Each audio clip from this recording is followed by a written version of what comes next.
اگر آپ اوریجنل ہیں تو واقعی اللہ تعالیٰ آپ کو آزمائے گا، آپ کا محبت کرتا ہے اسی لیے آپ کو آزما رہا ہے۔ وہ دیکھ رہا ہے کہ یہ ہیرا ہے، یکلف اللہ نفسا الا وسعہا، میں کسی کو بھی اس کی طاقت سے زیادہ، اس کی حیثیت سے زیادہ اس کو تکلیف نہیں دیتا ہوں، اس کا اسٹیٹس دیکھ لیتا ہوں میں، جتنی اس کی اوقات ہے، جتنی اس میں شکتی ہے، جتنی اس میں پاور ہے، اسی کے مطابق جو ہے میں اس کو تکلیف دیتا ہوں تاکہ وہ برداشت کر سکے۔ اور پھر اس پریشانی کے عالم میں آپ برداشت کر کے، اللہ کا شکر ادا کر کے، صبر کر کے اللہ سے دعائیں مانگیں، انشاءاللہ یہ وقت گزر جائے گا، اچھا وقت آپ کا شروع ہو جائے گا۔ میرا اللہ قرآن مقدس میں ارشاد فرماتا ہے، لا یکلف اللہ نفسا الا وسعہا، اللہ تعالیٰ کسی کو بھی اس کی طاقت سے زیادہ تکلیف نہیں دیتا ہے۔ اللہ تعالیٰ اس کی حیثیت کے مطابق، اس میں جتنی طاقت ہے، جتنی قوت ہے، اسی کے مطابق اللہ تعالیٰ اس کو تکلیف دیتا ہے۔ اس کا اسٹیٹس دیکھ کر، اس کی اوقات دیکھ کر میرا مولا اس کو تکلیف دیتا ہے۔ اگر آپ اوریجنل ہیں تو واقعی اللہ تعالیٰ آپ کو آزمائے گا، آپ کا امتحان لے گا۔ وہ آپ سے محبت کرتا ہے اسی لیے آپ کو آزما رہا ہے۔ وہ دیکھ رہا ہے کہ یہ ہیرا ہے یا پتھر ہے، یہ امتحان لینے کے قابل ہے یا نہیں ہے۔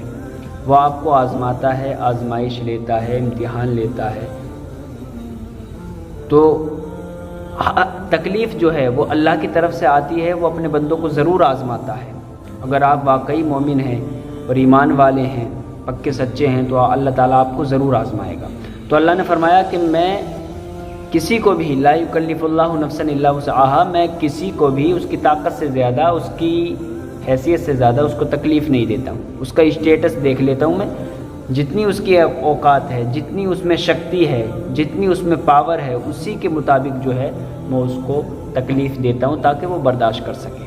اور پھر اس پریشانی کے عالم میں آپ برداشت کر کے، اللہ کا شکر ادا کر کے، صبر کر کے اللہ سے دعائیں مانگیں، انشاءاللہ یہ وقت گزر جائے گا، اچھا وقت آپ کا شروع ہو جائے گا۔ تو دیکھیے، یہ جو آج ہماری صحتیں خراب ہو رہی ہیں، اسپتال بھرے ہوئے ہیں، بیمار اتنے ہو رہے ہیں، بچوں کا اسپتال دیکھ لیں آپ، بڑوں کا اسپتال دیکھ لیں، جہاں دیکھو بیماری کا یہ عالم ہے، بیماری کا ہی ماحول ہے۔ تو سب سے مین بات جو یہ ہے کہ ہم نے کھان پان کا دھیان نہیں رکھا، اور ہم نے کھڑے ہو کر کھایا، کھڑے ہو کر پیا، تو ہم نے دھیان نہیں رکھا، اور جو چیزیں ہمیں کھانا چاہیے وہ ہم چیزیں کھاتے نہیں۔ اللہ کے رسول جو ظاہری زندگی میں چیزیں پسند فرمایا کرتے تھے، وہ کھجور ہوا کرتی تھی، انجیر ہوا کرتا تھا، سرکہ ہوا کرتا تھا، انار ہوا کرتا تھا، دودھ پسند کرتے تھے، زیتون کا تیل پیا کرتے تھے، جو اپنی ظاہری زندگی میں حضور کھایا کرتے تھے۔ اب وہ ظاہری زندگی میں نہیں ہیں، ان کی جو ظاہری زندگی، یہ ظاہر کہتے ہیں جو دکھنے والی زندگی تھی، وہ حضور کی 63 سالہ زندگی میں آپ نے ایسی ایسی چیزیں کھائیں جس میں امت کے لیے ایک میسج ہے، ایک درس ہے کہ اگر امت ان چیزوں کو اپنا لے تو وہ بھی جو ہے کامیاب ہو جائے، ان کے اندر طاقت آ جائے۔ سرکہ آپ کھائیں، کھجور کھائیں، کدو کی سبزی کھائیں، لوکی کی سبزی کھائیں، انار کھائیں، دودھ کھائیں، شہد جو ہے شہد پئیں، شہد کھائیں،